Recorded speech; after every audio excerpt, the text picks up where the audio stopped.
زکوٰۃ کے مستحقین، مصارف زکوٰۃ اور چند اہم معاصر مسائل، اس حساس موضوع پر گفتگو فرمانے کے لیے میں دعوت پیش کرتا ہوں جید عالم دین، فاضل اور محقق فضیلت شیخ محمد نسیم المدنی حفظہ اللہ تعالی، وہ تشریف لائے اور اپنے علم سے، اپنی علمی گفتگو سے ہمیں محظوظ فرمائے۔ فلیتفضل شیخنا مشکورا ماجورا۔ السلام علیکم۔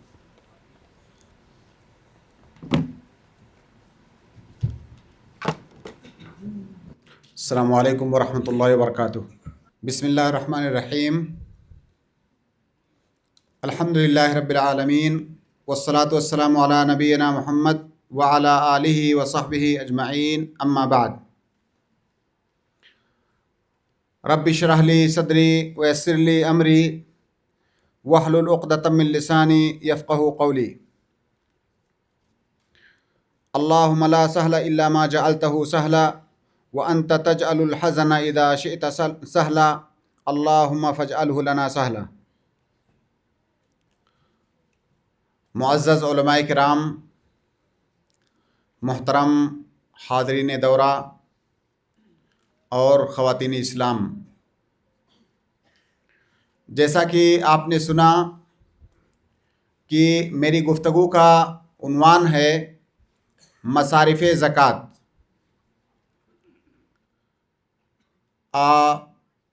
مصارف زکوٰۃ، زکوٰۃ کے باب میں اگر یہ کہا جائے کہ یہ سب سے اہم موضوع بن گیا ہے موجودہ زمانے میں، تو شاید یہ بیجا نہیں ہوگا۔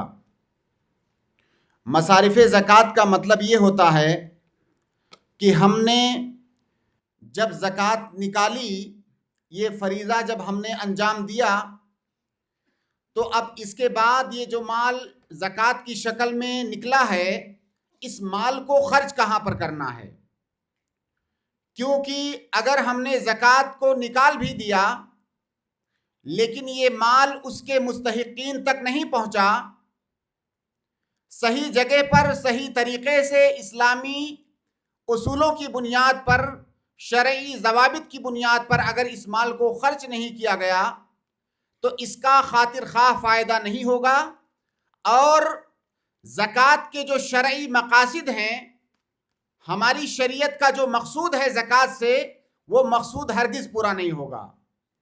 تو اس اعتبار سے یہ موضوع بہت زیادہ اہم ہو جاتا ہے۔ سامعین کرام، موضوع اہم ہے، تفریعات بہت زیادہ ہیں اور وقت ہمارے پاس بہت کم ہے۔ ہم بلا کسی تمہید موضوع کے اندر داخل ہونا چاہتے ہیں، لیکن اس سے پہلے کچھ ایک دو باتیں عرض کریں گے، پھر انشاءاللہ موضوع کے اندر آئیں گے۔ جہاں تک میں نے ہندوستانی سماج کو دیکھا ہے، اپنے سماج اور معاشرے کو، میں نے یہ پایا ہے کہ ہمارے سماج میں اسلام کے بہت سارے، کئی سارے احکامات کے ساتھ زیادتی ہوتی ہے بہت سارے لوگوں کی جانب سے۔ جن احکامات کے ساتھ ہمارا سماج بہت زیادہ زیادتیاں کرتا ہے، انہی احکامات میں سے اگر کہا جائے کہ سر فہرست زکوٰۃ کا مسئلہ ہے تو شاید یہ بیجا نہیں ہوگا۔ زکوٰۃ کے مسئلے کے ساتھ، خاص طور سے زکوٰۃ کے مصارف کے ساتھ، زکوٰۃ کو اس کے مستحقین کے پہنچانے کے سلسلے میں جو تجاوزات ہمارے معاشرے کے اندر موجود ہیں، اگر ہم شرعی اصولوں کی بنیاد پر ان کا جائزہ لیں اور ہمارے پاس اس کا صحیح علم آ جائے تو ہمیں حیرانی ہوگی کہ اب تک ہم زکوٰۃ کے ساتھ کیا کر رہے تھے۔ زکوٰۃ یہ اسلام کا ایک ایسا مستحکم اور مضبوط اقتصادی نظام ہے کہ پوری دنیا، آج دنیا نے اکنامک طریقے سے بہت ترقی کر لی ہے، لیکن اس بات کو چیلنج کے ساتھ کہا جا سکتا ہے کہ دنیا نے اتنی ترقی کرنے کے باوجود بھی ایسا کوئی نظام دنیا آج تک متعارف نہیں کرا سکی ہے جو ہماری شریعت نے زکوٰۃ کی شکل میں جو نظام ہمیں دیا ہے۔ لیکن سوال یہ ہے کہ جب ہماری شریعت نے زکوٰۃ جیسا اقتصادی نظام اس امت کو دیا ہے تو زکوٰۃ کے جو اثرات ہیں وہ اس سماج اور معاشرے پر کیوں نہیں دکھ رہے ہیں؟ ہمارے پاس وقت نہیں ہے ورنہ ہم یہاں پر کیلکولیٹ کر کے آپ کو بتانے کی کوشش کرتے کہ ہندوستان میں تقریباً 20 کروڑ مسلمان ہیں، تقریباً 20 کروڑ مسلمان ہیں۔ ان 20 کروڑ مسلمانوں میں بڑی تعداد کے اوپر زکوٰۃ واجب ہے، اور ان میں سے بڑی تعداد ایسی ہے جو زکوٰۃ نکالتی بھی ہے۔ اگر اس کو آپ کیلکولیٹ کریں گے، آپ میں سے ہر آدمی کیلکولیٹ کر سکتا ہے، آپ ایک تخمینہ لگائیے اور اس تخمینے کے مطابق ایک محتاط اندازے کے مطابق کیلکولیٹ کیجئے، واللہ یہ رقم اربوں میں جاتی ہے، یہ رقم اربوں خربوں میں جاتی ہے۔ سوال یہ ہے کہ ہر سال جو امت اربوں خربوں روپیہ زکوٰۃ کی شکل میں نکالتی ہے، کیا اس کا کوئی اثر سماج اور معاشرے میں دکھ رہا ہے؟ ہماری جو حالت آج سے 50 سال پہلے تھی، شاید اب ہماری حالت اس سے بدتر ہوتی جا رہی ہے، اس کا کوئی اثر نہیں دکھ رہا ہے۔ کیا سماج کے دانشوران کا یا علماء کی یا ہم تمام لوگوں کی یہ ذمہ داری نہیں ہے کہ اس مسئلے پر ہم بیٹھیں، غور کریں اور سوچیں اس کے کیا اسباب ہیں کہ جو امت اربوں خربوں کی رقم میں ہر سال زکوٰۃ نکالتی ہے، اس زکوٰۃ کا کوئی مثبت اثر ہمارے سماج اور معاشرے پر نہیں دکھ رہا ہے؟ اس کا سبب یہی ہے کہ جو مصارف زکوٰۃ ہیں، اللہ رب العالمین نے جو بتا دیا ہے کہ زکوٰۃ کو نکالو اور فلاں جگہ پر فلاں طریقے سے خرچ کرو، ہم اس طریقے کو فالو نہیں کرتے ہیں، ہم اس کے ساتھ زیادتیاں کرتے ہیں۔ اسی لیے میں نے کہا کہ یہ موضوع ہمارے لیے بہت زیادہ اہم ہو جاتا ہے۔ سماج اور معاشرے میں بہت سارے لوگ، بہت سارے بدقسمت اور محروم اور بدنصیب لوگ ایسے ہیں جو زکوٰۃ نہیں نکالتے ہیں، لیکن میں سمجھتا ہوں ایسے لوگوں کی تعداد بہت زیادہ نہیں ہے۔ البتہ ایسے لوگ ضرور بہت زیادہ ہیں جو زکوٰۃ تو نکالتے ہیں لیکن کما حقہ نہیں نکالتے ہیں، مرضی کے مطابق جتنا دل کہا اتنا نکال دیا۔ لیکن بڑی تعداد ایسے لوگوں کی بھی ہے جو الحمدللہ زکوٰۃ نکالتے ہیں، لیکن ہم علماء نے زکوٰۃ کے مصارف کے تئیں، زکوٰۃ کے مستحقین کے تئیں ہم نے ان کو اویئر نہیں کیا ہے، جس کی وجہ سے زکوٰۃ کے جو مستحقین ہیں ان تک زکوٰۃ کا مال نہیں پہنچ پاتا ہے اور اس کا خاطر خواہ نتیجہ نہیں دکھتا ہے۔ لہٰذا یہ موضوع میں سمجھتا ہوں کہ موجودہ دور میں زکوٰۃ سے متعلق ٹھیک ہے، جو فقہ زکوٰۃ ہے، زکوٰۃ نکالنے کا طریقہ کیا ہے، اس کے حساب کرنے کا کیا طریقہ ہے، ابھی بہت تفصیل کے ساتھ آپ کے سامنے پیش کیا گیا، وہ ساری چیزیں اہم ہیں۔ لیکن فرض کیجئے کہ وہ ساری چیزیں ہم نے سیکھ لی، ہم نے زکوٰۃ نکال دیا، لیکن اس کے بعد اگر وہ زکوٰۃ کا مال مستحقین تک نہیں پہنچ رہا ہے، اس کا کوئی فائدہ نہیں ہوا۔ نہ تو ہماری زکوٰۃ ادا ہوگی، نہ تو زکوٰۃ کے جو فوائد، اس کے ثمرات، اس کے مقاصد ہیں وہ ہم کو سماج میں نظر نہیں آئیں گے۔ تو آئیے ہم موضوع میں داخل ہوتے ہیں، لیکن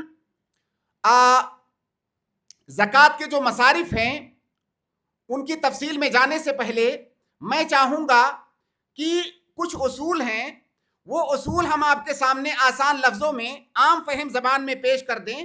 اگر وہ اصول آپ کے سامنے رہیں گے تو انشاءاللہ آپ کے لیے موضوع کو سمجھنا انتہائی آسان ہوگا۔ دیکھیے، زکوٰۃ کے جو مصارف ہیں، اللہ رب العالمین نے قرآن کریم کے اندر سورہ توبہ کی غالباً آیت نمبر 60 ہے، اس کے اندر اللہ رب العالمین نے اس کا ذکر کر دیا ہے۔ انما الصدقات للفقراء والمساکین والعاملین علیہا والمؤلفۃ قلوبہم وفی الرقاب والغارمین وفی سبیل اللہ وابن السبیل فریضۃ من اللہ واللہ علیم حکیم۔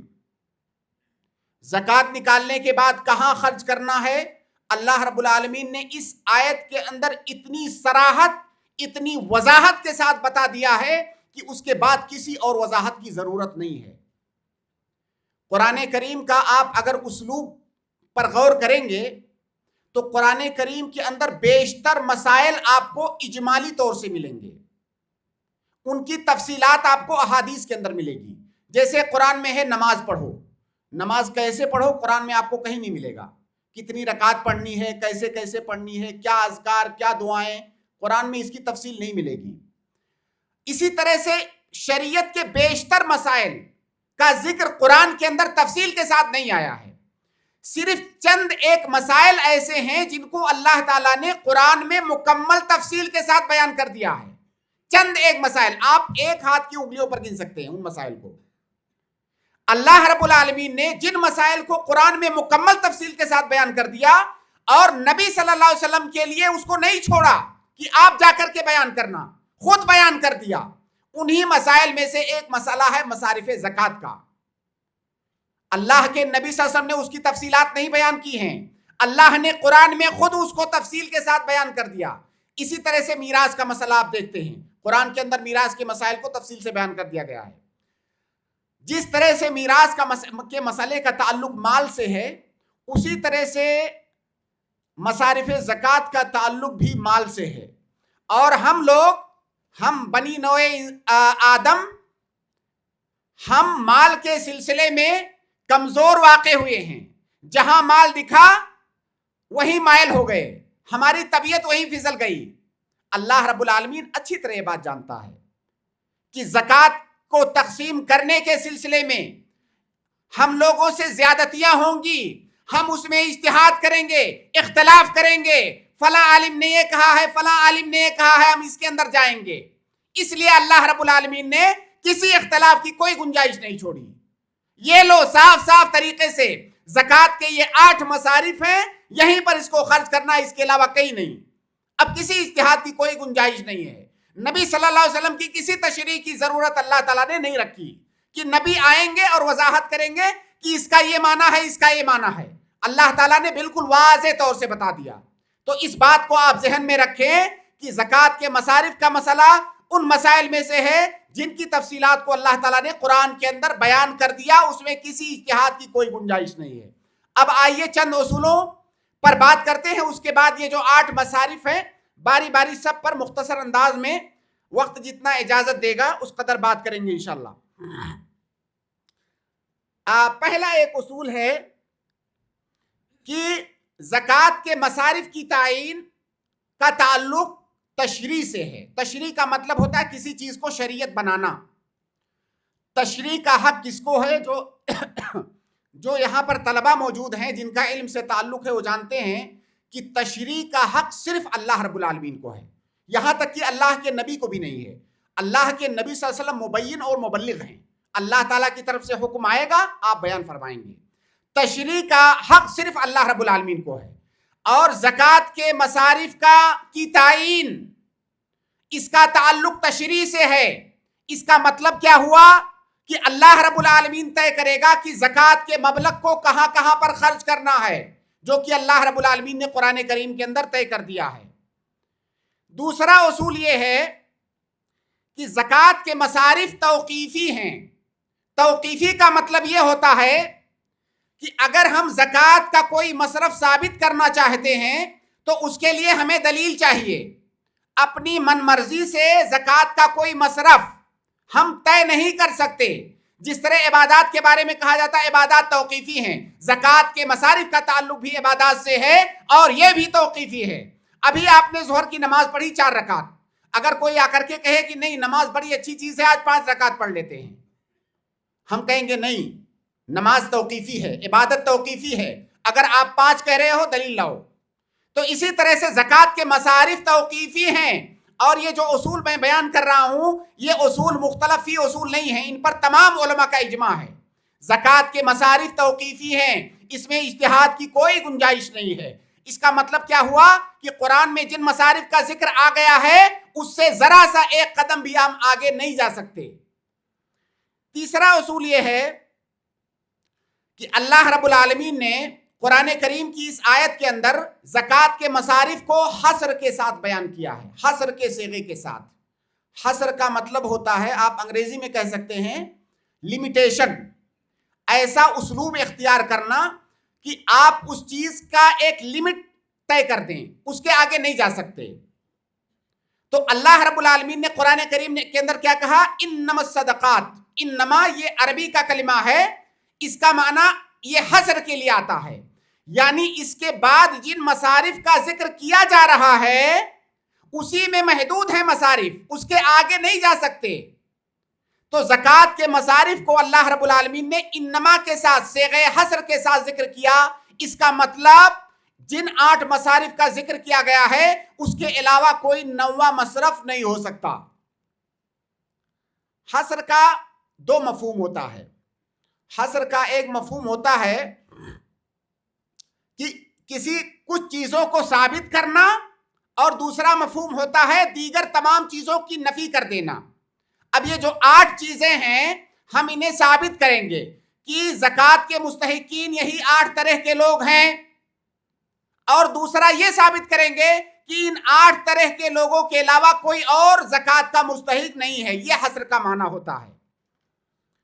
چوتھا اصول کہ زکوٰۃ کے جو 8 مصارف ہیں ان میں سے شروع کے جو 4 ہیں، ابھی اس کا ذکر آئے گا، شروع کے جو 4 مصارف ہیں ان میں تملیک ضروری ہے، اور آخر کے جو 4 مصارف ہیں ان میں تملیک ضروری نہیں ہے. تملیک کا معنی کیا ہوتا ہے؟ آسان لفظوں میں تملیک کا معنی ہوتا ہے کہ ہم نے زکوٰۃ نکالا، ہم نے زکوٰۃ جس شکل میں نکالا، مان لیجئے اس شکل میں زکوٰۃ نکلی، اب ہم اسی شکل میں زکوٰۃ کو اس کے مستحق تک پہنچا دیں گے. ہم اپنی طرف سے اس میں کوئی خرد برد نہیں کر سکتے. ہم نے 10,000 زکوٰۃ میں نکالا، وہ 10,000 ہم لے جا کر کے مستحق کو دے دیں گے. اب اس 10,000 کا وہ کیا کرے گا وہ جانے، ہم فیصلہ نہیں کریں گے. ہم تمہارے لیے غلہ خرید دیتے ہیں، تمہارے لیے سردی کا کپڑا خرید دیتے ہیں، تمہارے لیے جو ہے دوائیاں خرید دیتے ہیں، تمہارے بچے کی اسکول کی فیس ادا کر دیتے ہیں، ہم فیصلہ نہیں کریں گے. تملیک ضروری ہے. تملیک مطلب اس کو مالک بنا دینا. اب وہ مالک ہے، وہ فیصلہ کرے گا کہ زکوٰۃ کی رقم کو وہ کہاں خرچ کرے گا. تو جو 8 مصارف میں سے شروع کے 4 مصرف ہیں ان میں تملیک ضروری ہے. قرآن کریم کی آیت پر غور کیجئے، انما الصدقات للفقراء، لام یہاں تملیک کے لیے ہے. عربی زبان جو جانتے ہیں وہ سمجھتے ہوں گے، لام یہاں تملیک کے لیے ہے. انما الصدقات للفقراء والمساکین والعاملین علیہا والمؤلفۃ قلوبہم. ان چاروں کو ذکر کرتے ہوئے اللہ رب العالمین نے لام تملیک کا استعمال کیا. آگے اللہ تعالیٰ کیا کہتا ہے؟ آگے اس پر عطف نہیں کیا، آگے کہا وفی الرقاب.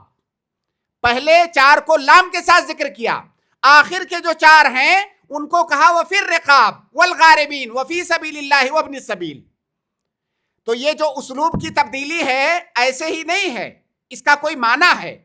تو جو 4 آخر کے ہیں ان میں تملیک ضروری نہیں ہے، یعنی ان کو دینے کے لیے آپ کوئی سامان بھی خرید کے دے سکتے ہیں، ان کے ضرورت کی اپنے حساب سے اس میں تصرف کر کے دے سکتے ہیں. لیکن جو شروع کے 4 ہیں فقراء، مساکین، والعاملین علیہا والمؤلفۃ قلوبہم، اس میں تملیک ضروری ہے، اپنی طرف سے کوئی تصرف نہیں کر سکتے. 5واں اصول ہے، ہماری شریعت کے اندر ایک اصول ہے کہ الاشتراک فی الاسم لا یستلزم الاشتراک فی الحکم. یہ ایک قاعدہ فقہیہ ہے. اس کا معنی یہ ہے کہ کئی دفعہ ایسا ہوتا ہے کہ کئی چیزوں کا ایک ہی نام ہوتا ہے، نام سیم ہوتا ہے، لیکن نام سیم رکھ دینے سے یہ لازم نہیں آتا ہے کہ ان تمام چیزوں کے احکام بھی ایک ہیں. اس چیز کا بھی نام یہی ہے، دوسری چیز کا بھی نام سیم ہے، تیسری چیز کا بھی نام سیم ہے. اگر نام میں اشتراک ہے، نام میں اشتراک سے حکم میں اشتراک لازم نہیں آتا ہے. یہ شریعت کا مسلم قاعدہ ہے، اور اس کی تفصیل ابھی آگے آئے گی انشاءاللہ.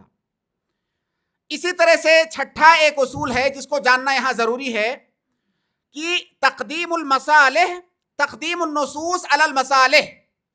کئی دفعہ آپ بعض لوگوں کو دیکھیں گے مصلحت کا حوالہ دیں گے، امت کی مصلحت اس میں ہے، فلاں کی مصلحت اس میں ہے. مصلحت اللہ رب العالمین طے کرے گا، مصلحت نصوص طے کریں گے. جو مسائل منصوص ہیں، منصوص کا مطلب قرآن میں نصاً وہ چیز وارد ہو گئی ہے یا حدیث کے اندر نصاً وہ چیز وارد ہو گئی ہے، وہاں پر ہم اپنی عقل سے مصلحت طے نہیں کریں گے کہ ہماری عقل کہہ رہی ہے کہ اس میں یہ مصلحت ہے. مصالح کا اعتبار ان مسائل میں ہوگا جو منصوص نہیں ہیں، وہاں پر ہماری انسانی عقل مصلحت طے کرے گی۔ اللہ رب العالمین نے نصاً جس مسئلے کو واضح کر دیا ہے وہاں پر مسالے وغیرہ کا کوئی اعتبار نہیں، وہاں پر نصوص کو مقدم کیا جائے گا مسالے پر۔ اسی طرح ایک 7واں قاعدہ ہے کہ لا قیاس فی مقابل النص، نص کے مقابلے میں قیاس کرنا جائز نہیں ہے۔ بعض علماء نے، ابن القیم رحمہ اللہ وغیرہ نے کہا ہے کہ قیاس کی حیثیت ایسے ہے جیسے کوئی آدمی بھوکا مر رہا ہو تو اس کے لیے مردار کھانا جائز ہوتا ہے، آپ نے سنا ہوگا، قرآن کریم کی آیت بھی ہے۔ تو قیاس کی حیثیت ایسے ہے جیسے مردار کی حیثیت کسی بھوکے آدمی کے لیے، مرنے والے آدمی کے لیے۔ یعنی قیاس کب کریں گے؟ جب قرآن سے کوئی دلیل نہیں ملی، حدیث سے کوئی دلیل نہیں ہے، اس کے بعد قرآن حجت ہے۔ لیکن جب تک ہمارے پاس ادلہ موجود ہیں تب تک قیاس کی کوئی اہمیت نہیں ہے۔ تو جن مسائل میں نصوص موجود ہیں قرآن و سنت کے، ان مسائل میں قیاس کرنے کی اجازت نہیں ہے۔ تو یہ بعض اصول ہیں، ان اصول کو آپ یاد رکھیں۔ ابھی درمیان میں انہی اصول کی روشنی میں آپ مسائل کو آسانی سے سمجھ سکتے ہیں۔ اب ہم آتے ہیں ان 8 مصارف پر جن کا ذکر اللہ رب العالمین نے قرآن کریم کی ایک ہی آیت کے اندر کر دیا ہے۔ انما الصدقات للفقراء والمساکین، پہلا مصرف زکوٰۃ کا پہلا مصرف یا پہلے مستحق فقراء ہیں۔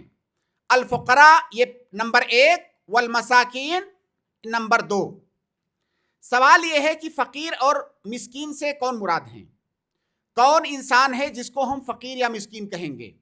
بہت آسان لفظوں میں آپ اس کو ایسے سمجھیں کہ اگر کسی انسان کی آمدنی اتنی ہے، اس کی کمائی اتنی ہے جس سے اس کی زندگی کی بنیادی ضرورتیں پوری نہیں ہو رہی ہیں، بنیادی ضرورتیں، شوق نہیں، لگزری نہیں مراد یہاں، شوق نہیں مراد ہے، بنیادی ضرورت۔ بنیادی ضرورت کیا ہے؟ روٹی، کپڑا، مکان، بنیادی علاج، بنیادی تعلیم، یہ بنیادی ضرورت ہے انسان کی۔ اگر کسی انسان کی اپنی کمائی سے، اس کے اپنے مال سے اس کی بنیادی ضرورت نہیں پوری ہو رہی ہے، کم پڑ رہا ہے، تو وہ یا تو فقیر ہے یا مسکین ہے۔ اور اس بنیادی ضرورت کو کیسے دیکھیں گے؟ اس کی سال بھر کی ضرورت۔ مثال سے سمجھتے ہیں، زیادہ آسانی سمجھ میں آئے گا۔ ایک انسان ہے، کہیں نوکری کرتا ہے، سال بھر کی تنخواہ اگر وہ اکٹھی کی جائے اس کی، تو مان لیجئے 5 لاکھ روپے بنتی ہے سال بھر کی اس کی تنخواہ۔ اس کا خرچہ ہے 10 لاکھ، اس کی فیملی کا بنیادی خرچہ۔ شوق کی بات نہیں، یہاں پر یہ بات دماغ میں رکھیں، شوق پورا کرنے کے لیے زکوٰۃ نہیں ہے، بنیادی خرچہ پورا کرنے کے لیے ہے۔ اس کا خرچہ بنیادی ہے 10 لاکھ، آمدنی ہے سال کی اس کی تنخواہ ہے 5 لاکھ۔ اب اس کا مطلب یہ ہوا کہ اس کا آدھا کم پڑ رہا ہے۔ اب ہم اس کو زکوٰۃ کی رقم سے 5 لاکھ اور دیں گے تاکہ اس کا سال بھر کا خرچہ پورا ہو جائے۔ یہ فقیر یا مسکین ہو گیا۔ لیکن فقیر اور مسکین میں کیا فرق ہے؟ اگر اس کی آمدنی اتنی ہے جس سے اس کا آدھے سے بھی کم خرچہ پورا ہو رہا ہے، سال کا جو خرچہ ہے، جتنا ٹوٹل خرچہ، اس کی آمدنی سے اس کا آدھے سے بھی کم پورا ہو رہا ہے، تو ایسا آدمی فقیر ہے۔ اور اگر آدھا یا اس سے زیادہ پورا ہو رہا ہے لیکن کمپلیٹ نہیں ہو رہا ہے، ایسا آدمی مسکین ہے۔ یہ فقیر اور مسکین کے درمیان فرق ہے۔ گویا کہ فقیر زیادہ محتاج ہوتا ہے مسکین کے مقابلے میں، تو ایسے آدمی کو فقیر یا مسکین کہتے ہیں جس کے اپنے مال سے اس کی اپنی زندگی کی بنیادی ضرورتیں پوری نہ ہو رہی ہوں۔ یہ فقیر اور مسکین کا ڈیفینیشن ہے۔ یہاں ایک سوال یہ ہے کہ کوئی انسان ہے جو صحت مند ہے، کمانے کی طاقت رکھتا ہے، ہٹا کٹھا ہے، کما بھی سکتا ہے، لیکن وہ فقیر اور مسکین بنا رہنا پسند کر رہا ہے تاکہ لوگ زکوٰۃ دیں، زکوٰۃ آ ہی رہا ہے، کھاتے رہیں گے، کیا دقت ہے؟ کیا ایسے آدمی کو زکوٰۃ دینا جائز ہے؟ جواب اس کا یہ ہے کہ نہیں، ایسے آدمی کو زکوٰۃ دینا جائز نہیں ہے۔ جو جان بوجھ کر کے فقیر بنا ہوا ہے، صحت مند ہے، کما بھی سکتا ہے، اس کے پاس صلاحیت ہے کمانے کی، پھر بھی نہیں کما رہا ہے، ایسے آدمی کو زکوٰۃ نہیں دیں گے۔ اللہ کے نبی صلی اللہ علیہ وسلم کی حدیث ہے، ابو داؤد وغیرہ کی روایت ہے کہ دو آدمی اللہ کے نبی صلی اللہ علیہ وسلم کے پاس آئے، فسألہ صدقہ، ان دونوں نے نبی صلی اللہ علیہ وسلم سے زکوٰۃ مانگی، تو فصعد فیہما البصر، اللہ کے نبی صلی اللہ علیہ وسلم نے ان کو اوپر سے نیچے تک دیکھا، اور دیکھا فرآہما جلدین، دیکھا کہ یہ تو ہٹے کٹے ہیں دونوں، تو نبی صلی اللہ علیہ وسلم نے کہا ان شئتما اعطیتکما ولا حد فیہا لغنین ولا لقوی مکتسب، نبی صلی اللہ علیہ وسلم نے کہا کہ اگر تم دونوں چاہتے ہو زکوٰۃ تو میں دے دوں گا، ظاہر ہے ہم نے تمہارے دل میں تھوڑی جھانکا ہوا ہے، ہم کو تھوڑی پتا ہے کہ پیچھے تم کیا کرتے ہو، تم کہہ رہے ہو کہ ہم محتاج ہیں، فقیر ہیں، مسکین ہیں، تو ہم تمہیں دے دیں گے، لیکن یہ جان لو لینے سے پہلے کہ لا حد فیہا لغنین ولا لقوی مکتسب، اگر کوئی مالدار ہے تو وہ زکوٰۃ اس کے لیے حلال نہیں ہے، اسی طرح سے اگر کوئی تندرست ہے، کمانے کی طاقت رکھتا ہے، اس کے لیے زکوٰۃ لینا جائز نہیں ہے۔ ہاں اگر کوئی آدمی تندرست ہے، کمانے کی طاقت رکھتا ہے، کما بھی رہا ہے، بھاگ دوڑ کر رہا ہے، تگو دو کر رہا ہے، اس کے باوجود کامیاب نہیں ہو رہا ہے، یا کامیاب ہو رہا ہے لیکن مکمل کامیاب نہیں ہو رہا، کچھ کم پڑ جا رہا ہے، ایسے آدمی کو زکوٰۃ دیں گے، لیکن جو آدمی جان بوجھ کر کے فقیر بنا رہنا چاہتا ہے اس کو زکوٰۃ نہیں دیں گے۔ ایک مسئلہ یہ ہے کہ آپ کے اعزاء اور اقارب میں اگر کوئی فقیر اور مسکین ہے تو کیا اس کو زکوٰۃ دے سکتے ہیں کہ نہیں؟ مختصر جواب یہ ہے کہ اعزاء اور اقارب کو زکوٰۃ کا مال دینا یہ دیگر لوگوں کو دینے سے زیادہ افضل ہے، کہ جیسا کہ اللہ کے نبی صلی اللہ علیہ وسلم کی حدیث ہے کہ اگر دوسرے لوگوں کو زکوٰۃ کا مال آپ دیتے ہیں تو وہ صرف زکوٰۃ ہے، اگر اپنے اعزاء اور اقارب کو دیتے ہیں تو وہ زکوٰۃ بھی ہے پلس صلہ رحمی بھی ہے، آپ کو دو طرح کا اجر ملے گا، تو اعزاء اور اقارب کو زکوٰۃ دے سکتے ہیں، لیکن کون سے اعزاء اور اقارب ہیں جن کو ہم زکوٰۃ دے سکتے ہیں؟ اعزاء اقارب میں تو میرے والد ہیں، میری والدہ ہیں، میرے بھائی ہیں، بہن ہیں، چچا ہیں، پھوپھی ہیں، خالہ ہیں، بہت طرح کے لوگ ہوتے ہیں، ہے نا؟ تو کون سے اعزاء اور اقارب ہیں جن کو آپ اپنی زکوٰۃ کا مال دے سکتے ہیں؟ اس میں آپ کو میں ایک اصول بتاتا ہوں، اسے یاد رکھیں۔ دیکھیے، زکوٰۃ کا مال جو آپ نکالتے ہیں آپ اپنے اوپر خرچ نہیں کر سکتے، یہ بات طے ہے کہ زکوٰۃ کا مال زکوٰۃ نکالنے والا اپنے فائدے میں خرچ نہیں کر سکتا۔ اب اگر آپ کا جو ہے آپ کے وہ اعزاء اور اقارب یا آپ کا وہ قریبی رشتہ دار ایسا آدمی ہے کہ اگر کل کو وہ غریب ہو جائے تو اس کے غریب ہونے کی صورت میں اس کا نان و نفقہ آپ پر واجب ہونے والا ہے، ایسی صورت میں ایسے قریبی آدمی کو زکوٰۃ نہیں دے سکتے۔ کیوں؟ کیونکہ اگر ظاہر ہے زکوٰۃ جب غریب ہوگا تبھی دیں گے، امیر کو تو نہیں دیں گے۔ جب وہ غریب ہو گیا اور اس کے غریب ہونے کی صورت میں اس کا نان و نفقہ آپ پر آ رہا ہے، اب اگر اس کو آپ اپنے جیب سے اپنا اصلی مال خرچ نہ کر کے زکوٰۃ کی رقم دے رہے ہو، اس کا مطلب کیا ہوا؟ آپ کے جیب کی رقم بچ رہی ہے کہ نہیں؟ اگر آپ زکوٰۃ نہیں دیتے تو اپنی جیب سے دیتے، تو آپ کی اپنی رقم بچ رہی ہے، مطلب آپ کا فائدہ ہو رہا ہے اس زکوٰۃ کی وجہ سے، اس کا مطلب اس زکوٰۃ سے آپ ذاتی فائدہ اٹھا رہے ہو۔ تو ایسے قریبی کو نہیں دے سکتے جس کے غریب ہونے کی شکل میں اس کا نان و نفقہ آپ کے اوپر واجب ہونے والا ہے۔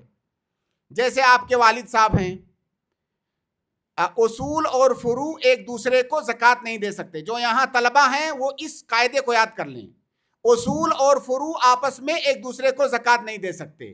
ماں باپ اپنے بچوں کو نہیں دے سکتے، بچے اپنے ماں باپ کو نہیں دے سکتے۔ اس کے علاوہ جو ابھی میں نے اصول بیان کیا کہ جن کا نفقہ آپ کے اوپر واجب ہونے والا ان کو زکوٰۃ نہیں دے سکتے۔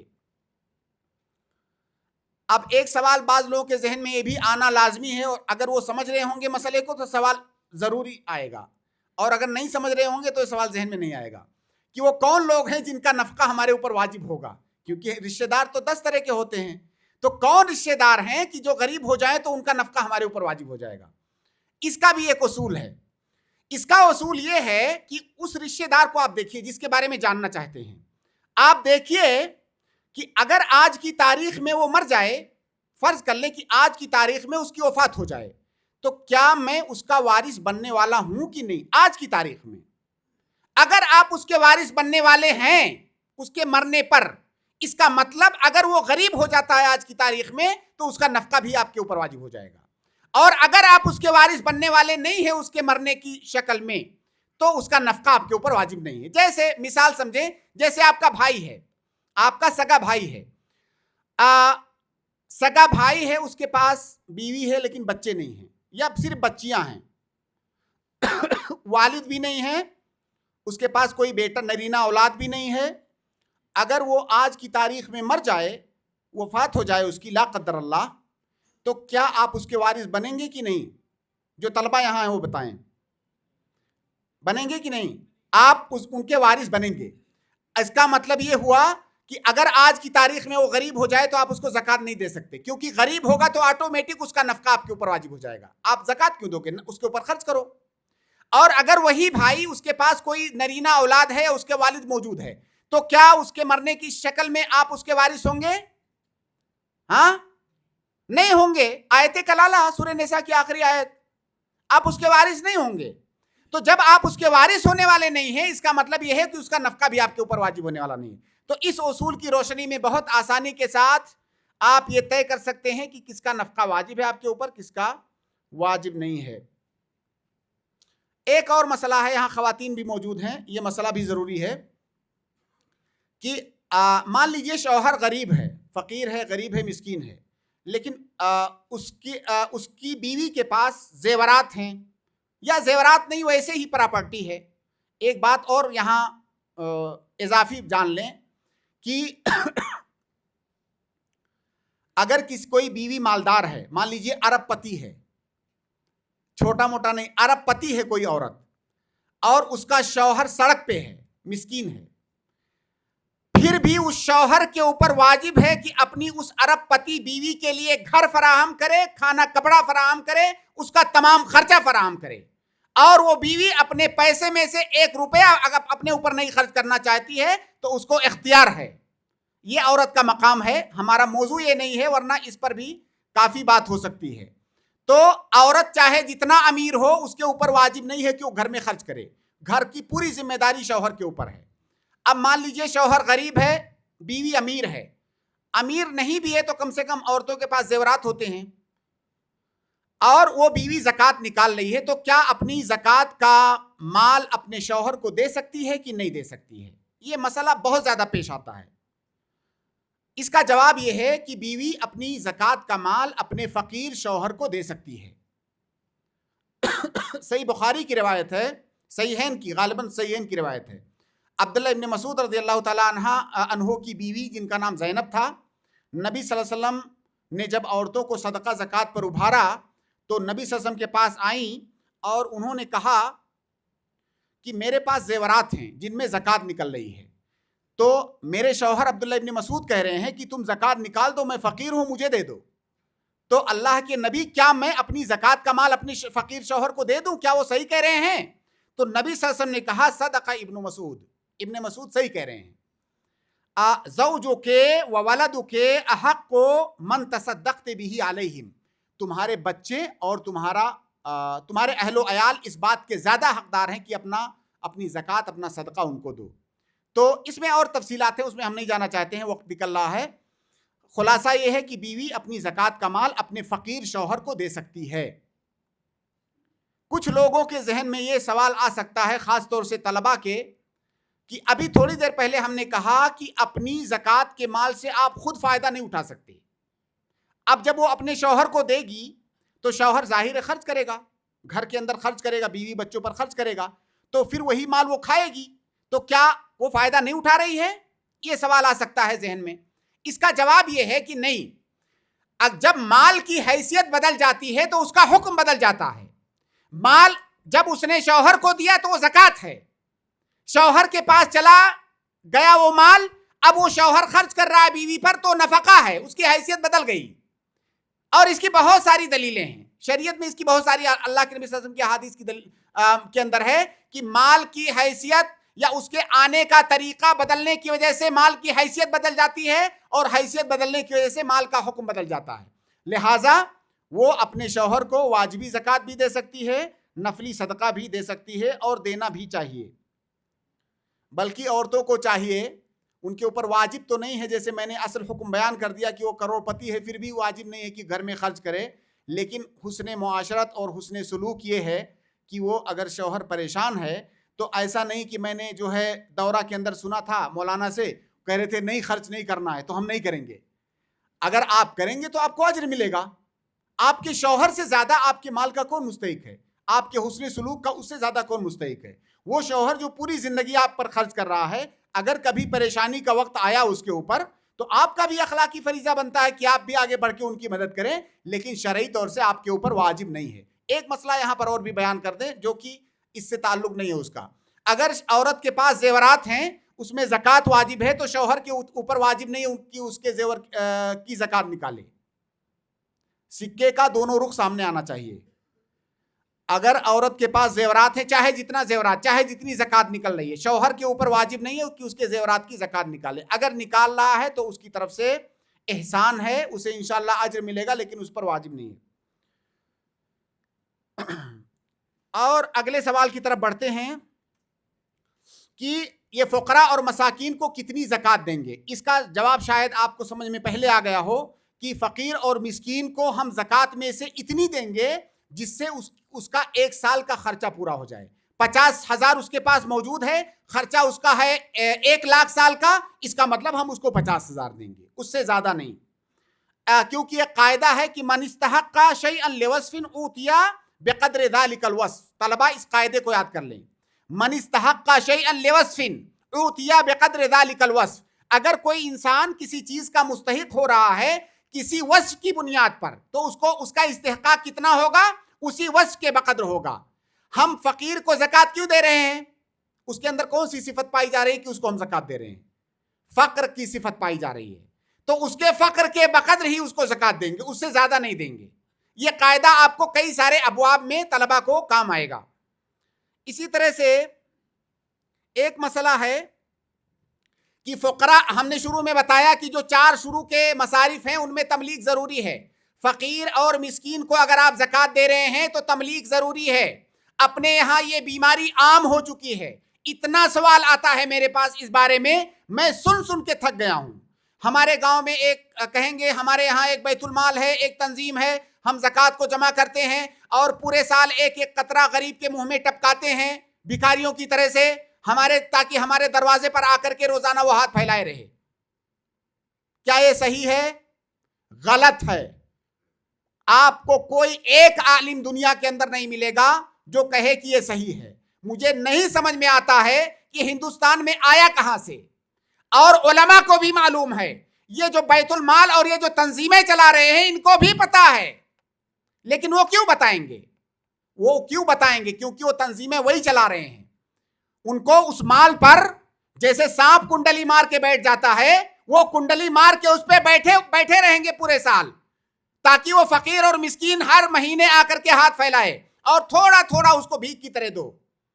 بھائی وہ جو زکوٰۃ آپ اس کو دے رہے ہیں نا, ایک بات دماغ میں بیٹھا لیجئے, احسان نہیں کر رہے ہیں, وہ اس کا حق ہے.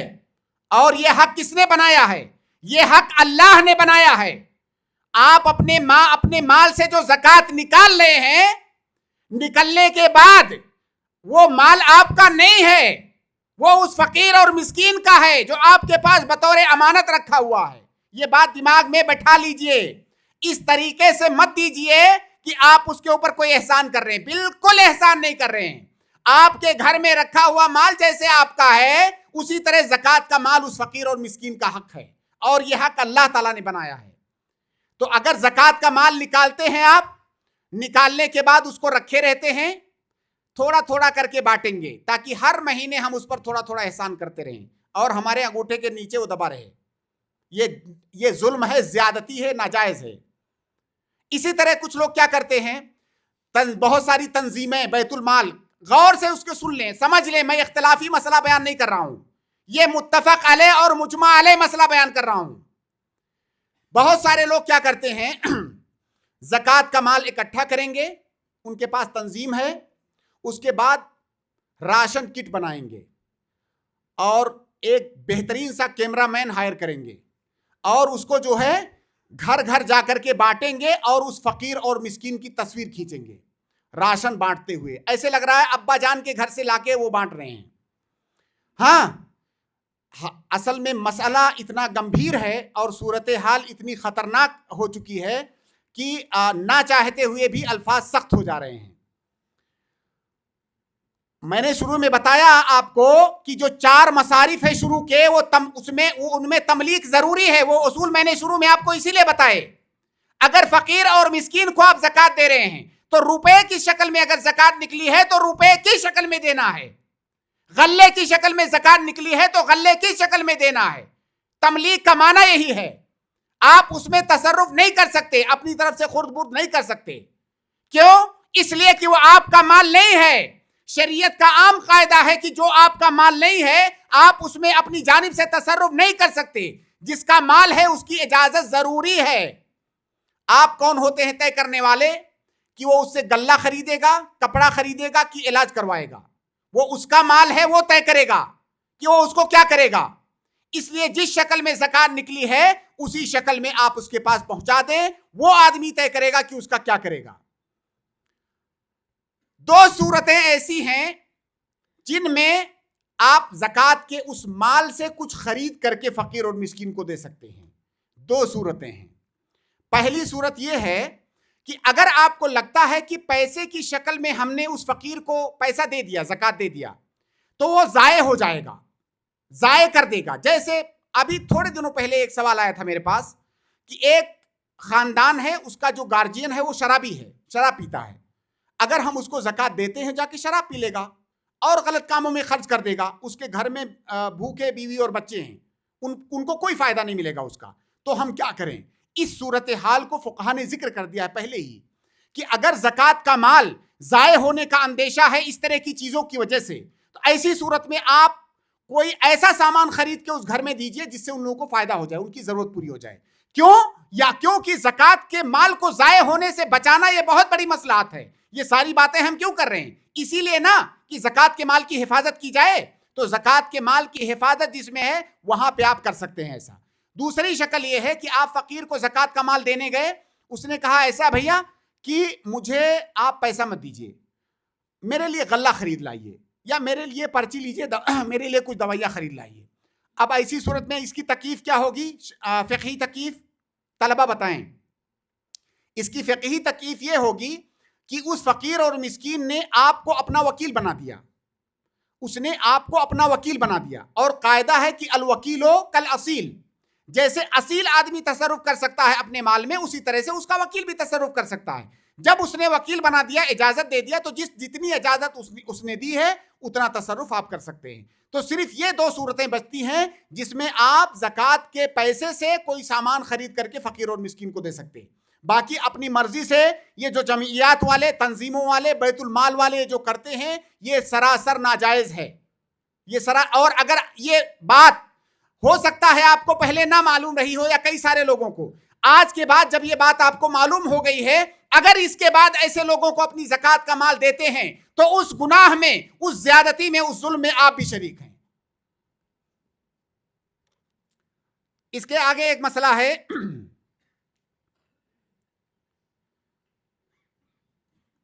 کہ بہت سارے لوگ یہ سمجھتے ہیں کہ زکات کا تعلق رمضان سے ہے.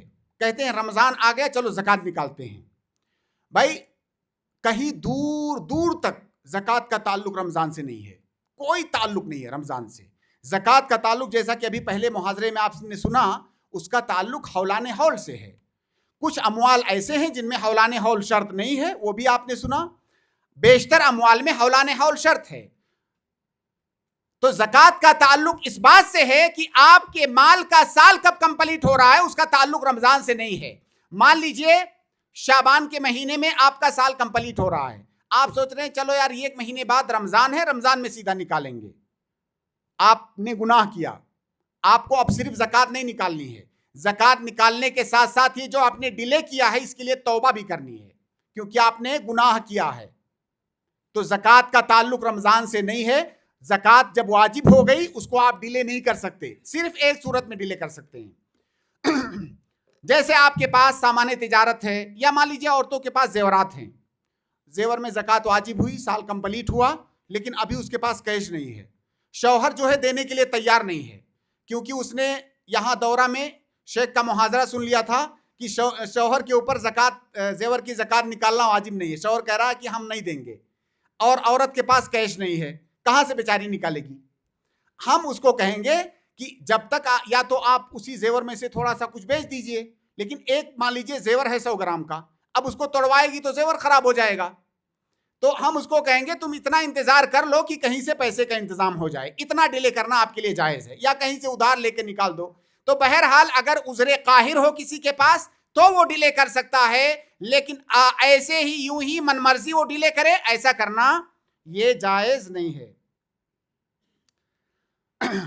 ایک مسئلہ اور ہے، یہ بھی ہندوستان کے اندر پیش آتا ہے کثرت کے ساتھ، کہ ابھی محاضرے میں نے سنا کہ انسان کی بنیادی ضرورت ہے روٹی، کپڑا، مکان اور اس طرح کی چیزیں، تو مکان یہ بنیادی ضرورت ہے، فلاں انسان فقیر ہے، ہم اس کا گھر بنوانا چاہتے ہیں، گھر بنوانے میں 20 لاکھ کا خرچہ ہے، تو کیا زکوٰۃ کے پیسے سے اس کا گھر بنوا سکتے ہیں؟ اس کے پاس گھر نہیں ہے۔ دیکھیے، انسان کی بنیادی ضرورت ہے گھر کے اندر رہنا، گھر کا مالک ہونا اس کی بنیادی ضرورت نہیں ہے، کرائے میں بھی تو رہ سکتا ہے۔ اسی لیے زکوٰۃ کے پیسے سے کسی کا گھر بنوانا یہ جائز نہیں ہے، صرف ایک صورت میں جائز ہے کہ اس کا گھر اتنی رقم میں بن جائے جتنی زکوٰۃ کا وہ مستحق ہے۔ مان لیجئے اس کا سال بھر کا خرچہ ہے 2 لاکھ روپیہ، 2 لاکھ کا استحقاق ہے اس کے پاس زکوٰۃ لینے کا، اب اسی 2 لاکھ میں اگر اس کا گھر بن جا رہا ہے تو بنوا سکتے ہیں اس کا گھر، ورنہ اس کا گھر نہیں بنوا سکتے۔ پھر سوال ہے کہ وہ سڑک پہ رہے گا؟ نہیں، سڑک پہ نہیں رہے گا، وہ کرائے کے گھر میں رہے گا، کیونکہ گھر اس کی بنیادی ضرورت ہے، وہ کرائے کے گھر میں رہے گا، اس کا کرایہ دیں گے زکوٰۃ کی رقم سے۔ لیکن گھر بنوانا اتنی رقم سے جتنے کا مستحق وہ نہیں ہے، یہ جائز نہیں ہے۔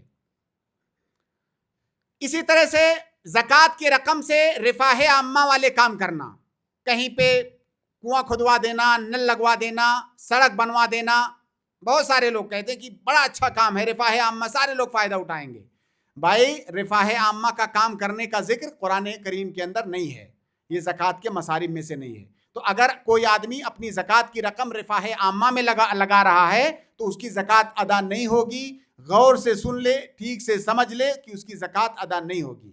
رفاہ عامہ کرنے کا بہت اگر شوق ہے تو آپ کے پاس دوسرا مال ہے، اس سے کیجئے، زکوٰۃ کے مال سے نہیں۔ اسی طرح سے ایک مسئلہ ہے کہ آپ نے کسی انسان کو قرض دیا ہوا ہے، اور جب قرض دینے کا ٹائم آیا تو انسان ہو گیا فقیر، اب دے ہی نہیں پا رہا ہے۔ کئی دفعہ یہ ہوتا ہے، کسی کو ہم نے قرض دیا ہوا ہے، اب وہ قرض لوٹا نہیں پا رہا ہے کیونکہ فقیر ہو گیا۔ اب اتفاق سے اسی ٹائم میرے مال میں زکوٰۃ نکل رہی ہے، میرا وہ 10,000 روپیہ قرض ہے اور میرے مال میں زکوٰۃ بھی نکل رہی ہے۔ اب میں کیا سوچوں کہ وہ آدمی فقیر ہے، زکوٰۃ کا مستحق ہے، اسی لیے تو میرا قرض واپس نہیں کر پا رہا ہے۔ تو میں کیا کہوں کہ ایسا ہے بھائی، تم میرا 10,000 روپیہ قرض ہو، جاؤ میں نے وہ 10,000 روپیہ معاف کیا اور اس کو میں زکوٰۃ میں کاؤنٹ کر لوں گا، کیونکہ تم فقیر ہو، میں تم کو 10,000 دینے والا تھا زکوٰۃ کی مد میں، لیکن تم چونکہ میرا قرض بھی ہو، قرض میں نے معاف کیا اور وہ 10,000 میں اب زکوٰۃ میں کاؤنٹ کر لیں گے۔ سمجھ میں آ رہی ہے صورتحال کی نہیں؟ کیا میں واضح کر پا رہا ہوں؟ یعنی کوئی آدمی مقروض ہے اور وہ فقیر مسکین ہے، اس کے قرض کو معاف کر کے اس کو زکوٰۃ میں کاؤنٹ کر لینا، کیا یہ جائز ہے کہ نہیں؟ یہ قطعاً جائز نہیں ہے۔ اس کی وجہ کیا ہے؟ دلیل کیا ہے؟ دلیل یہ ہے کہ زکوٰۃ یہ نام ہے اعطاء کا، دینے کا، اور معاف کرنا یہ دینا نہیں ہے، معاف کرنا اسقاط ہے، ساقط کر دینا۔ تو زکوٰۃ میں دینا ہے، ساقط نہیں کرنا ہے۔ دوسری بات یہ کہ جو مال آپ زکوٰۃ میں دے رہے ہیں، آپ اس مال کو کیسے اس وقت تک دے پائیں گے جب تک آپ اس مال کے مالک نہیں ہیں؟ مال آپ کے ہاتھ میں ہوگا، آپ مالک ہوں گے تبھی تو دے پائیں گے۔ آپ اس آدمی کو وہ مال کیسے دے رہے ہیں جو مال آپ کے اختیار میں ہی نہیں ہے؟ بھائی، وہ اگر وہ مال آپ کے اختیار میں ہوتا یا وہ آدمی غنی ہوتا تو آپ کو دیتا، تو وہ مال آپ کے اختیار ہی میں نہیں ہے، تو آپ اس چیز کے دینے کا دعویٰ کیوں کر رہے ہیں جو آپ کا ہے ہی نہیں؟ تو بہرحال معاف کر کے اس کو زکوٰۃ میں کاؤنٹ نہیں کر سکتے۔ آخری مسئلہ فقراء اور مساکین میں بیان کر کے، مسائل بہت زیادہ ہیں، دیکھیں اس کے لیے یہ ورشہ جو ہے یا ورکشاپ یہ صبح سے لے کر کے شام تک ہونا چاہیے، مصارف کا ورشہ، تو بہت سارے مسائل آ سکتے ہیں۔ بہرحال جتنی چیزیں ممکن ہیں یہاں بیان کرتے ہیں۔ آخری مسئلہ فقراء اور مساکین کے بارے میں کہ جو غیر مسلم فقراء اور مساکین ہیں انہیں زکوٰۃ کی رقم نہیں دی جا سکتی۔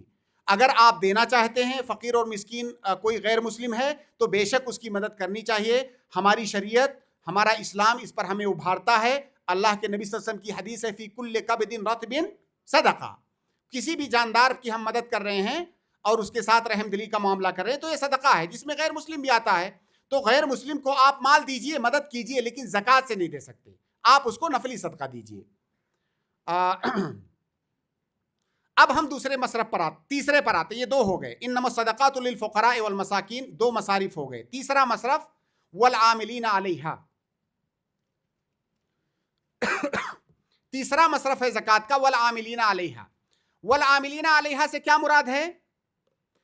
والعاملین علیہا کا بہت ہی آسان لفظوں میں معنی یہ ہے کہ اسلامی حکومت ہے، اسلامی مسلمان حاکم ہے، اس نے زکوٰۃ وصول کرنے کے لیے کچھ لوگوں کو مقرر کر رکھا ہے کہ لوگوں کے پاس جاؤ، ان سے زکوٰۃ وصول کر کے لاؤ، بیت المال میں جمع کرو، جہاں سے مستحقین کو تقسیم کیا جائے گا۔ یعنی مسلمان حاکم وقت کی طرف سے مقرر کردہ انسان کو عامل کہا جاتا ہے۔ والعاملین علیہا، اس کو صحیح سے یاد رکھیں، مسلمان حاکم وقت کی طرف سے زکوٰۃ وصولنے کے لیے جو انسان مقرر کیا جاتا ہے اس کو عامل کہا جاتا ہے، عامل زکوٰۃ، یہ اس کا معنی ہے۔ دوسرا مسئلہ اس میں ہے کہ اس عامل کو دیں گے کتنا، زکوٰۃ میں سے کتنا دیں گے اس عامل کو، اس میں اختلاف ہے پرانے فقہا کے زمانے سے۔ کچھ لوگوں نے کہا ہے کہ چونکہ زکوٰۃ کے 8 مصارف ہیں تو اس عامل کو 8واں حصہ دیں گے، لیکن یہ بات بالکل غلط ہے۔ صحیح بات یہ ہے کہ اس عامل کو اس کے عمل کے بقدر دیں گے، جیسا کہ میں نے تھوڑی دیر پہلے آپ کو قاعدہ بتایا، من استحق شیئا لوصف اعطی بقدر ذلک الوصف۔ تو اس عامل کو ہم زکوٰۃ کیوں دے رہے ہیں؟ کیا وجہ ہے کہ ہم اس کو دے رہے ہیں؟ اس کے عمل کی وجہ سے دے رہے ہیں۔ اگر وہ کام نہیں کرتا تو اسے کیوں دیتے؟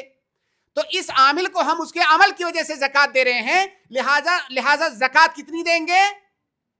اس کے عمل کے بقدر دیں گے، اس کو اجرت المثل دیں گے، آپ اپنی زبان میں کہہ لیجئے اس کی مزدوری دیں گے، ملازمت میں جتنا وہ پائے گا اتنا دیں گے، تو اس کو اس کے عمل کے بقدر دیں گے، زکوٰۃ میں سے جو ہے سمن نہیں دیں گے۔ اس کی بہت ساری تفصیلات ہیں، اس میں ہم نہیں جائیں گے، وقت ہمارا جائے گا۔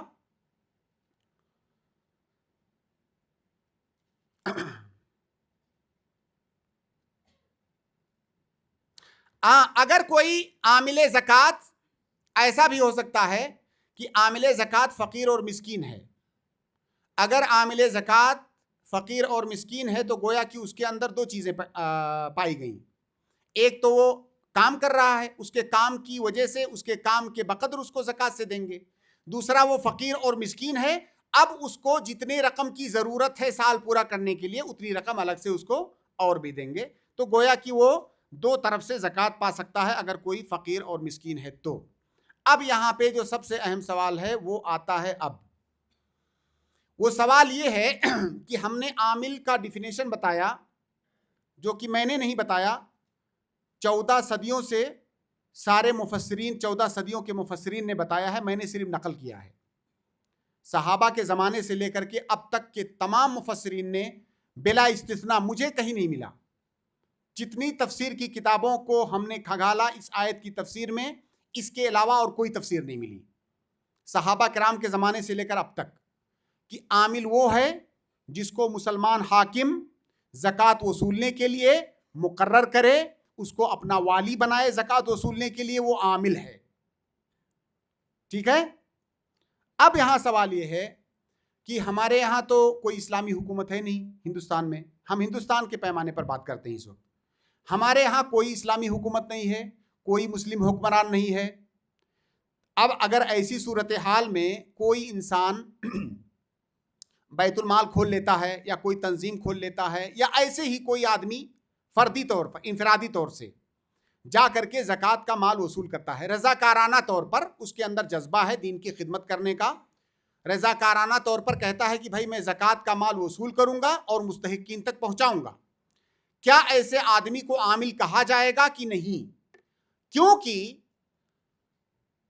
اس آدمی کو عامل ماننا یا نہ ماننا، اس پر یہ حکم مرتب ہوتا ہے کہ اگر ہم اس آدمی کو عامل مانیں گے تو اس کو بھی زکوٰۃ دیں گے جو پرائیویٹ طریقے سے زکوٰۃ کا مال وصول کر کے مستحقین تک پہنچاتا ہے. ٹھیک ہے؟ اور اگر ہم کہیں گے کہ نہیں بھائی یہ عامل نہیں ہے کیونکہ مسلم حکمران کی طرف سے مقرر نہیں کیا گیا ہے، تو اس کا مطلب یہ ہوگا کہ قرآن کے اندر جو 8 مصارف میں سے ایک مصرف ہے والعاملین علیہا، یہ اس کے اندر شامل نہیں ہوگا. آٹومیٹک یہ زکوٰۃ میں سے کچھ بھی نہیں پائے گا. صحیح بات کیا ہے؟ متفقہ طور سے مفسرین کے اتفاق سے مجھے کوئی اختلاف نہیں ملا اس میں، واللہ عالم. متفقہ طور سے عاملین سے مراد صرف وہی عاملین ہیں جن کو حکام نے، مسلم حکام نے مقرر کیا ہو، اپنا والی بنایا ہو زکوٰۃ وصولنے کے لیے. پرائیویٹ طریقے سے کسی تنظیم کا ذمہ دار، بیت المال کا ذمہ دار، مدرسے کا ذمہ دار کوئی فرد اگر زکوٰۃ کا مال وصول کر کے چندہ کر کے لاتا ہے، اس میں سے 1 روپیہ وہ نہیں لے سکتا. دیکھیے، زکوٰۃ کے مال کو مستحقین تک پہنچانے کا 3 طریقہ ہو سکتا ہے. پہلا طریقہ یہ ہے کہ حاکم وقت نے جو بیت المال بنا رکھا ہے اور ایک عامل بھیجا ہے، والی بھیجا ہے، آپ زکوٰۃ کا مال اس کو دیجئے، وہ لے جا کر کے وہاں جمع کرے گا، وہاں تقسیم کیا جائے گا. یہ پہلا طریقہ ہے. دوسرا طریقہ یہ ہے کہ زکوٰۃ آپ نے نکالا، اب اس کو مستحقین تک پہنچانا یہ آپ کی ذمہ داری ہے، آپ خود لے گئے فقیر اور مسکین تک آپ نے پہنچا دیا. یہ دوسرا طریقہ ہے. تو جو پہلا طریقہ ہے اس میں تو ظاہر ہے اگر مسلم حکمران کا عامل ہے تو وہ زکوٰۃ کا مستحق ٹھہرے گا. جیسا کہ ابھی میں نے بتایا، اگر آپ اپنی زکوٰۃ کو بذات خود مستحق تک پہنچا رہے ہیں تو کیا آپ اس میں سے خود کچھ لے سکتے ہیں؟ کیونکہ اس کی جگہ پر وہ کام آپ کر رہے ہیں. اس کا جواب یہ ہے کہ ہرگز نہیں لے سکتے. کیوں نہیں لے سکتے؟ اس لیے نہیں لے سکتے کہ اول تو آپ حاکم وقت کی طرف سے مقرر نہیں کیے گئے ہیں جس کا ذکر قرآن کے اندر آیا ہے. ثانیاً یہ جو کام آپ کر رہے ہیں، آپ کسی کی بیگاری نہیں کر رہے ہیں، آپ اپنا کام کر رہے ہیں. اپنے کام کی کون سی اجرت؟ آپ اپنی ذمہ داری ادا کر رہے ہیں، کوئی کام نہیں کر رہے ہیں، آپ اپنی ذمہ داری ادا کر رہے ہیں، لہٰذا اس کی کوئی اجرت آپ کو نہیں ملے گی. تو اگر کوئی انسان اپنی زکوٰۃ کا مال مستحق تک لے جا کر کے خود پہنچاتا ہے تب بھی وہ اس کا جو ہے اس کا کچھ بھی مستحق نہیں ہوگا، اس زکوٰۃ میں سے کچھ نہیں لے سکتا. تیسرا طریقہ زکوٰۃ کو پہنچانے کا ہے کہ جو صاحب مال ہے جس نے زکوٰۃ نکالا ہے وہ اپنا کوئی وکیل بنائے. میں نے زکوٰۃ نکالا، میں نے ایک انسان سے، عام آدمی سے میں نے کہا کہ یہ زکوٰۃ کا مال ہے، لے جا کر کے مستحقین میں بانٹ دو. اب یہ جو آدمی ہے اس کو ہم عامل نہیں کہیں گے کیونکہ حاکم وقت کی طرف سے مقرر نہیں کیا گیا ہے. اس کو مقرر کس نے کیا ہے؟ میں نے مقرر کیا ہے. یہ میرا وکیل ہے، جو کام مجھے کرنا تھا، جو میری ذمہ داری تھی، میں نے خود نہ کر کے اس کو وہ ذمہ داری دی ہے. اب وہ میرا وکیل ہے، وہ حاکم وقت کا والی نہیں ہے، وہ میرا وکیل ہے. لہٰذا ایسا آدمی بھی عاملین علیہا میں شامل نہیں ہو سکتا. اگر پرائیویٹ طریقے سے آپ اپنی زکوٰۃ کسی کو دے رہے ہیں کہ اس مستحقین میں بانٹ دو تو وہ آپ کا وکیل ہے. اگر وہ چاہے تو وہ کام فری میں کرے، اور اگر اس کو اجرت چاہیے تو اس کو اجرت کون دے گا؟ اس کو اجرت کون دے گا؟ موکل کون ہے؟ موکل میں ہوں، میں نے بنایا ہے اس کو وکیل. اگر وہ چاہے تو مجھ سے اجرت مانگ سکتا ہے. اگر وہ اجرت مانگے گا تو میں اجرت کہاں سے دوں گا؟ اسی زکوٰۃ کے مال میں سے نہیں. زکوٰۃ کے مال میں سے کیوں نہیں دوں گا؟ کیونکہ زکوٰۃ کا مال میرا نہیں ہے، زکوٰۃ کا مال ان مستحقین کا ہے. دوسرے کا مال میں کیسے دے سکتا ہوں؟ تو اس کو چونکہ وہ کام میرا کر رہا ہے اس لیے اس کی اجرت میں اپنی جیب خاص سے دوں گا اگر وہ اجرت مانگ رہا ہے تو یہ 3 طریقہ ہے زکوٰۃ کو مستحقین تک پہنچانے کا. پہلا طریقہ جو سرکاری طریقہ، اسلامی حکومت میں مسلم حکمران جس کو اپنا والی مقرر کرتا ہے وہ زکوٰۃ وصول کرتا ہے، وہ والعاملین علیہا میں شامل ہے، وہی اصل عامل ہے، اسی کو زکوٰۃ میں سے دیا جائے گا۔ باقی اگر کوئی شخص خود زکوٰۃ پہنچاتا ہے لے جا کر کے، یا کسی کو اپنا نائب اور وکیل بناتا ہے، تو اس کو اس زکوٰۃ میں سے ایک فوٹی کوڑی نہیں دیا جا سکتا۔ اگر وہ آدمی اس میں سے ایک پیسہ لیتا ہے تو وہ حرام کھا رہا ہے، ظلم کر رہا ہے، زیادتی کر رہا ہے۔ اگر میں جانتا ہوں کہ یہ آدمی جو میں زکوٰۃ اس کو دے رہا ہوں لے جا کر کے اس میں سے کچھ لے لے گا، جانتے ہوئے میں دے رہا ہوں، تو آپ یہ سمجھ لیجئے کہ میری زکوٰۃ ادا نہیں ہوگی۔ مان لیجئے میں نے 100 روپیہ دیا ہے زکوٰۃ میں، وہ لے جا کر کے 10 روپیہ خود لے لیا، میری زکوٰۃ کتنی ادا ہوئی؟ 90 روپے ادا ہوئی، 10 روپے ادا نہیں ہوئی۔ اب اگر آپ اس پہ راضی ہو کہ آپ 100 روپیہ زکوٰۃ دے رہے ہو اور ادا 90 ہی ہو، تو آپ دو، بے شک دو، لیکن یہ بات جان لو کہ اگر آپ جس کو اپنی زکوٰۃ کا مال دے رہے ہو درمیان میں لے جا کر کے مستحق کو کچھ دیتا ہے، کچھ خود لے لیتا ہے، اجرت کہہ کر کے، پبلک کو بیوقوف بنا کر کے کہ میں کام کر رہا ہوں، دن رات محنت کر رہا ہوں، اس میں سے کیسے نہیں لوں گا، تو آپ کی اتنی زکوٰۃ ادا نہیں ہوئی، یہ بات اچھی طریقے سے جان لو۔ اور اگر آپ چاہتے ہو کہ شرعی طریقے سے آپ کی زکوٰۃ ادا ہو تو باقاعدہ اس سے پوچھو کہ بھائی اس میں سے کچھ خود تو نہیں لیں گے آپ؟ یہ جو چندہ کرنے آتے ہیں ان سے پوچھئے کہ کیا یہ پورا مال مستحقین تک پہنچائیں گے کہ اس میں سے کچھ آپ بھی لیں گے؟ اگر وہ بولے کچھ میں بھی لوں گا تو آپ کہہ دو نہیں، آپ اس میں سے نہیں لے سکتے، یہ لو میں الگ سے آپ کو دے رہا ہوں، میرے والے میں سے کچھ مت لینا ورنہ میری زکوٰۃ ادا نہیں ہوگی۔ اور پھر ایک بار میں دہرا رہا ہوں کہ آپ یہ مت سمجھیے گا کہ یہ کوئی اختلافی مسئلہ بیان کر رہا ہوں، یہ فقہا کے درمیان، علماء کے درمیان متفق علیہ اور مجمع علیہ مسئلہ ہے۔